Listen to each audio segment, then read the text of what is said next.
Thank you very much, Marisa. You kind of moved us forward in the discussion as we will be talking about those interesting political questions that you have put on the table.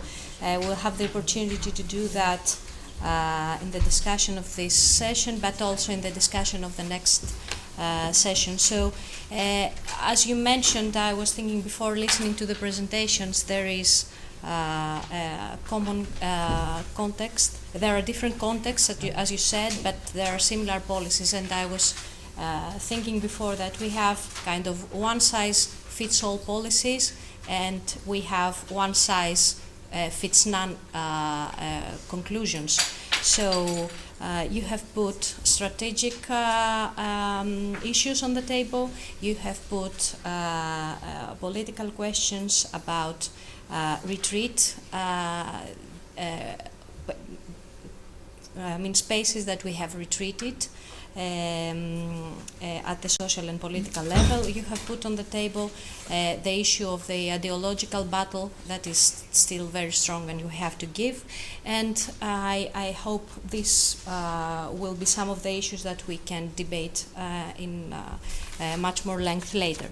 So now we have Professor David Jacobson, Professor Emeritus of Economics in Dublin City University, for 20 minutes.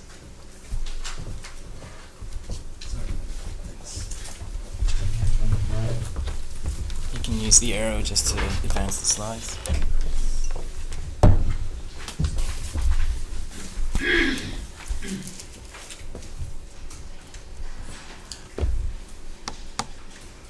Okay. Well, Michael introduced all sorts of things about Ireland and the post-Troika issues in Ireland, which leaves me to, in a sense, speak about whatever I want to speak about, which I'm going to do. And some of them are going to be of relevance and some are not. I'm going to put a little bit of a line which says that different countries actually face different bailouts. So in one sense, we've been up to now talking about the fact that there's this commonality of approach by the Troika in relation to its impact on the bailout countries. But in some senses, I think there are differences, and I'm going to throw it out as an issue for discussion rather than a deep conviction. Then I'm going to talk a little bit about Ireland's bailout, and I'm going to segue into a discussion of industrial policy, which has been mentioned a couple of times up to now, and I'm going to talk about Ireland's industrial policy or absence thereof, followed by some suggestions of problems and solutions. So, different countries, different bailouts. In general, there's two, if you like, completely separate arguments about why there might be differences in the way in which Troika bailed out different countries. Different elements in the memoranda of understanding that different countries negotiated with the Troika. One argument says, look, you've got these very clever economists who are advising the IMF, the ECB, Commission. I mean, they've got access to the best economists in the world, don't they? And as they go along, don't they learn? They learn a bit more each time. They bail out a particular country and they learn something from that, and then they bail out the next country. They learn a bit better and they put a little bit more into the memorandum than they had in the last time. Or is there something else going on? So, for example, could there simply be the fact that the Troika faces different power configurations in its confrontation of the elites of the different countries that the Troika goes into? I suspect that there's more of the latter than the former, and I'm going to kind of put that as an argument for discussion, perhaps, that yes, there are lots and lots of similarities in the way in which the Troika faced the individual countries that they bailed out.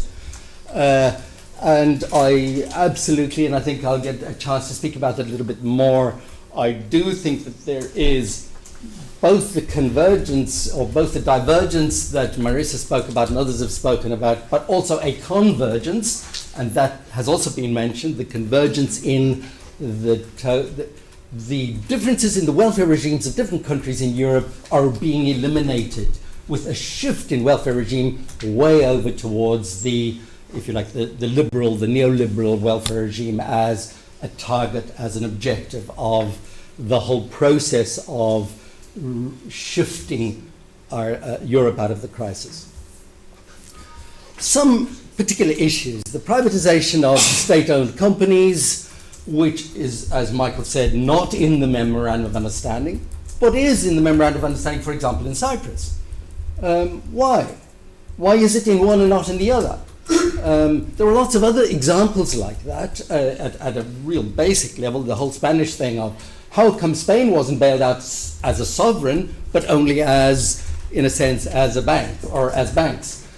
There are issues there relating to the relative size and relative power of the countries that are requiring the bailout and the consequent or subsequent, both consequent and subsequent behavior of the Troika in their actions vis-a-vis the countries that they're bailing out.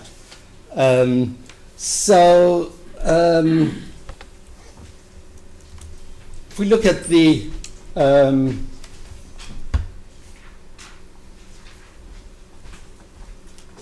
it's changed my colors. That's why your lines disappeared. Yeah. That's just the beginning. I have no complicated charts, so I should be okay.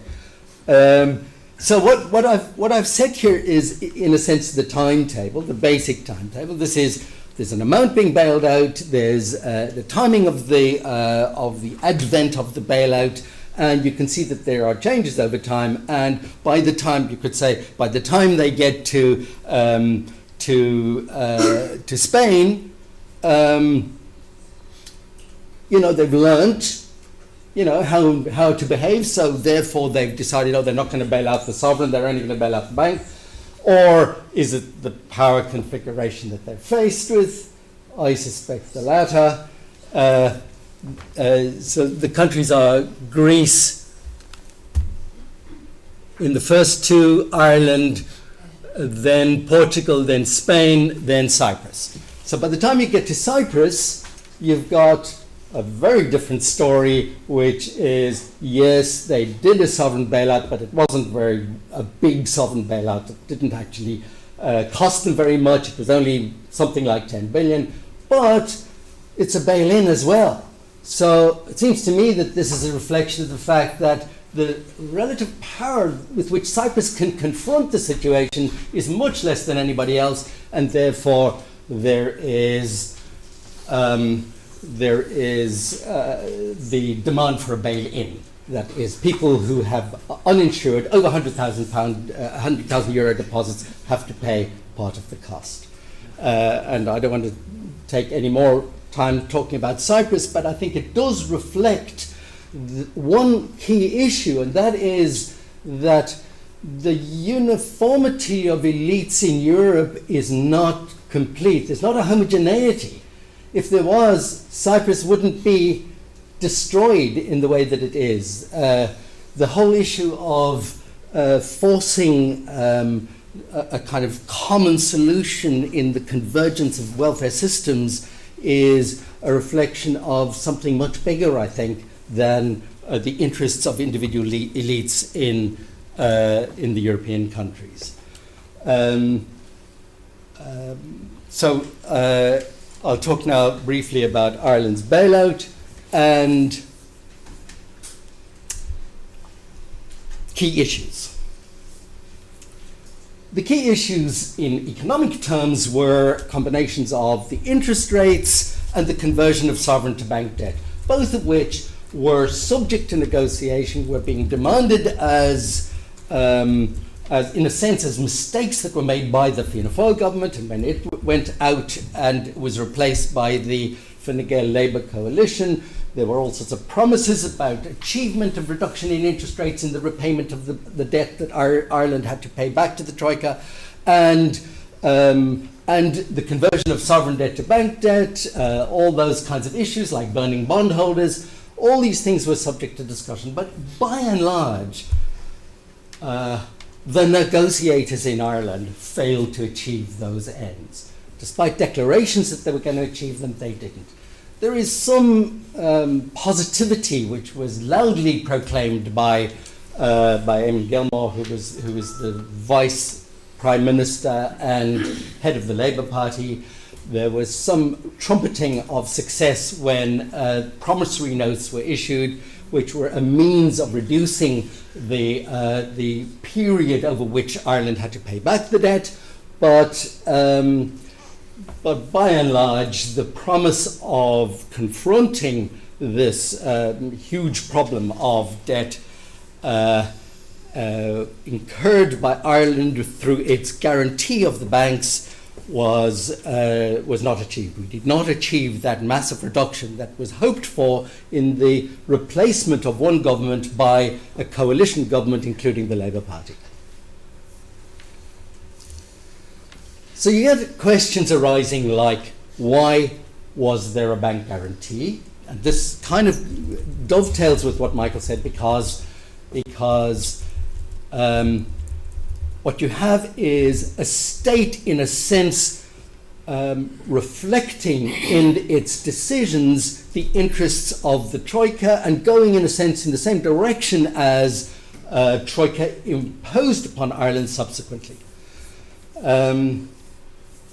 I have some doubt about that process, because it seems to me that there was a lot of pressure. We can't prove this exactly, but it's almost definite that the ECB put a lot of pressure on the Irish government to make that decision to guarantee the debt of the banks. Now, arguably, if somebody else had been in power, if some other group had made that decision, they might have made the decision not to guarantee the banks, to allow the banks, which are, in a sense, economic actors that have failed. As a consequence of that failure, they should go out of business. The counter argument is, no, hold on, they're systemic and we'll all suffer if they go down the tubes, so let's support them. This binary confrontation of we either guarantee them or we let them go down the tubes ignores a whole continuum of possibilities between one and the other. And that continuum of possibilities certainly wasn't exploited.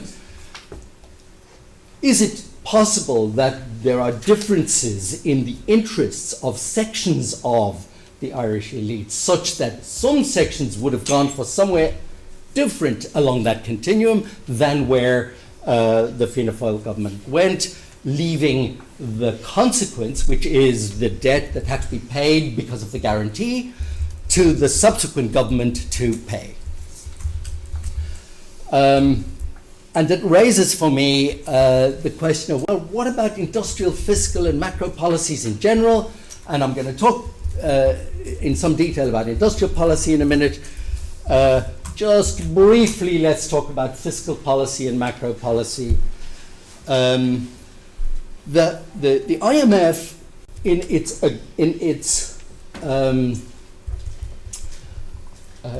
mea culpa, as you called it, this declaration that it had made some mistakes in the demanding of austerity and so on, it seems to me have admitted that the demand for cutback in expenditure was a key problem.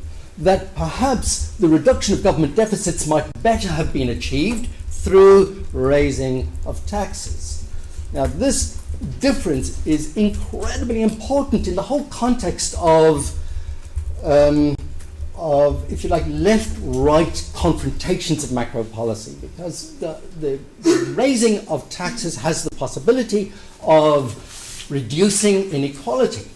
Raising of taxes through appropriate progressive tax policies can reduce inequality and at the same time have some impact on government deficits. We didn't adopt that. We haven't adopted that by and large.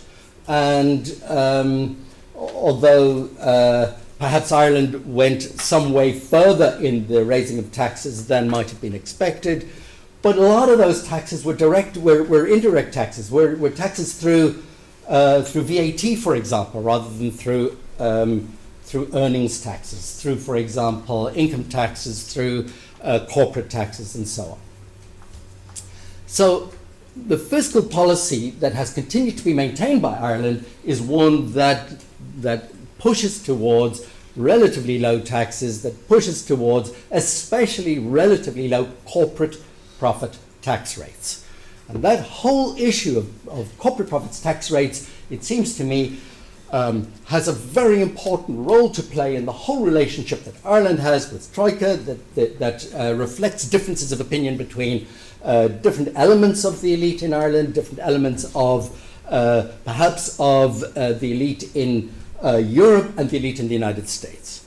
And anybody who's been reading the Irish Times in the last few days has seen, for example, that Apple, which has earned multi-billions of profits, have declared those profits in Ireland and has paid tiny proportions of its profits as taxes, somewhere around, 1%. So Ireland has a corporate profits tax rate of 12.5%, among the lowest in Europe, but the effective tax rates that are being paid, Michael already mentioned Jim Stewart, who is a lecturer in finance at Trinity College, and he's written a number of papers which show really clearly that this is happening, that there is an element of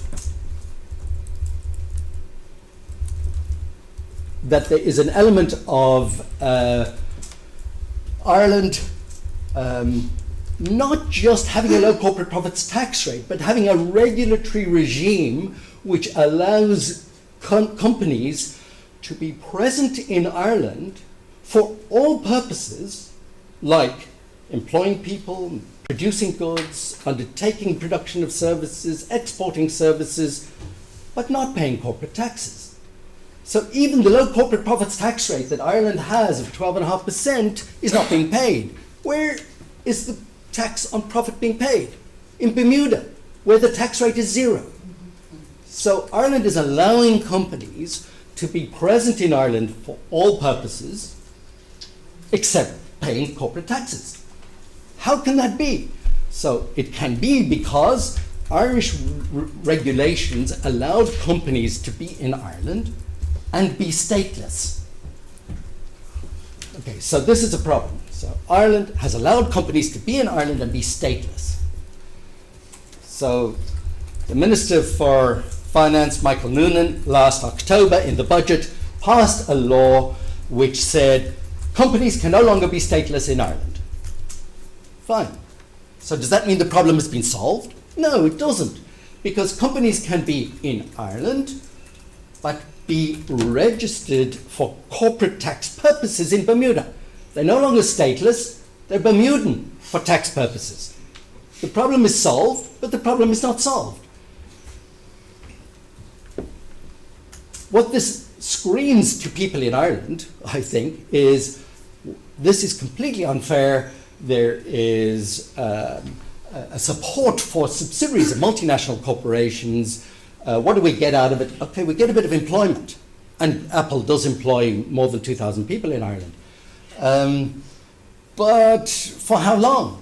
How embedded are subsidiaries of multinationals in the Irish economy? And the answer is not very. They might be for a particular period, but depending on all sorts of things like relative regulatory regimes, they can up and leave any time. Continuing problems. We have unemployment. It's still very high at over 12%, but it's much lower than the other bailout countries.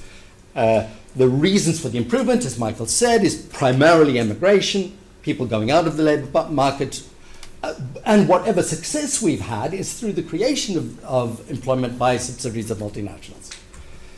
The reasons for the problems, the ongoing problems, are what we've already said: austerity, bank failure, and enterprise policy. So I've already discussed this fiscal policy that is aimed at encouraging subsidiaries of multinationals. but we're also dependent on the USA as the source of those multinationals.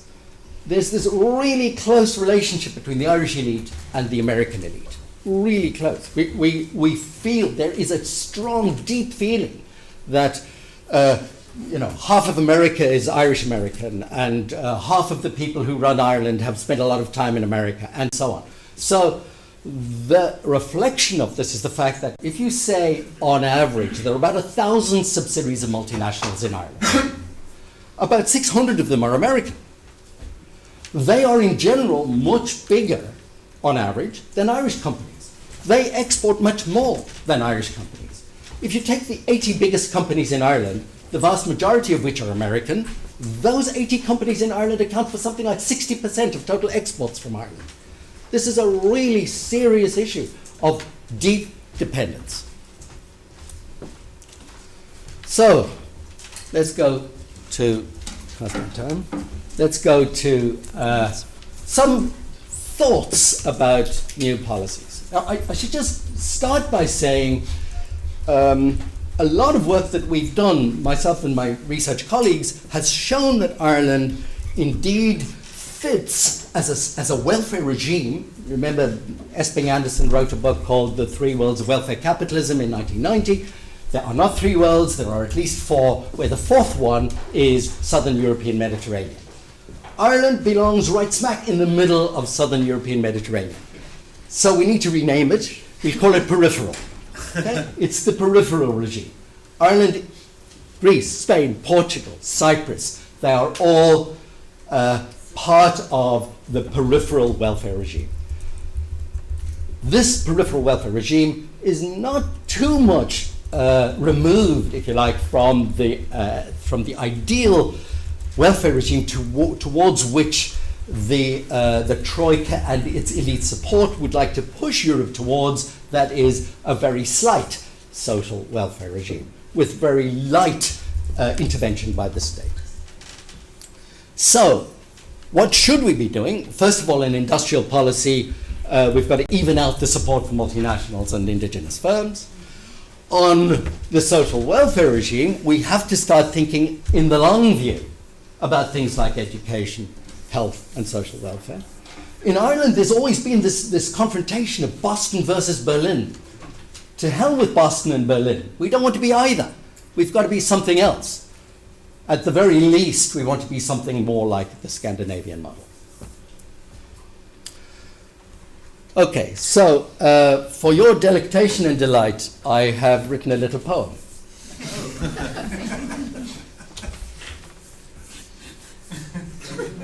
Here we go. Profit switching transfer pricing means multinationals are slicing tax revenues that we can get, forcing underpaid into the net.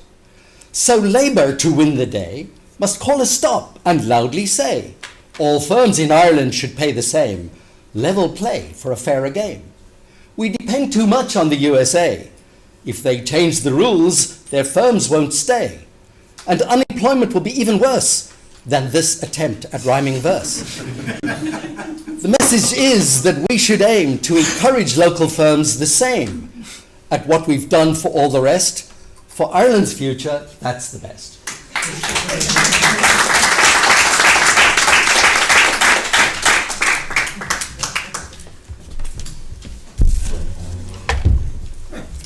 So, no. Thank you very, very much for this interesting, stimulating speech that has kind of combined the speech of the previous session about Ireland with some more in-depth insights. I understand, if I understand right, that you wanted to stress a bit the attention not only on the common things, but only on the differences that we have to be careful about when we speak about the austerity policies, the memoranda policies, and we have to be alert about the contexts that they are applied to. And you have put a very interesting question on the table, which is Is the Troika differentiating a bit the mix because they are learning something from one country and then they are trying to differentiate in the next case? Or is it that they are facing a different, as you put it, power structure in each country, so they have to be a bit flexible on that ground? And this is also connected to the issue of the interests of the elites that are not unified in each country context, and we have realized that with in many instances. So let's move now to the